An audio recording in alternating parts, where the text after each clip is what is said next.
कच्चा रास्तार गाँव में पहुंची पार्ला ना आंबुलांस लोक सहायतार खटिया बुहा हुई आंबुलांस निकट को आसिले रोगी एभली घटना देखा मिली मयूरभंज जिला सारसकणा ब्लॉक पंचम तलिया गाँव में बीडीओ और ठिकादार हंतसंत ग्रामवासी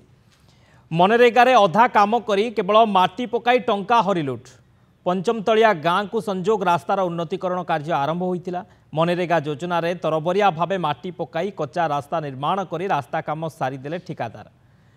तेज कालबैशाखी वर्षार कच्चा रास्तार जीवा कष्टकर हो पड़ुछि केवल माटी पकाइबा ग्रामवासी बारण करथिले मध्य बीडीओ और ठिकादार कर्णपात करनथिले रास्तार बाइक किंबा आंबुलांस टीए गाँव मध्य को जीवा संभव हेउ नथिबा अभियोग करिसेंति ग्रामवासी गाँव जड़े व्यक्तिर स्वास्थ्य अवस्था गुरुतर होबारु आंबुलांस को डका जाइथिला किंतु रास्ताटी विपर्जय अवस्था थिबारु गाँ को आंबुलांस पशि पारला नाही शेष में लोक सहायतार खटिया बुहा हुई आंबुलांस निकट को आसिथिले रोगी। समय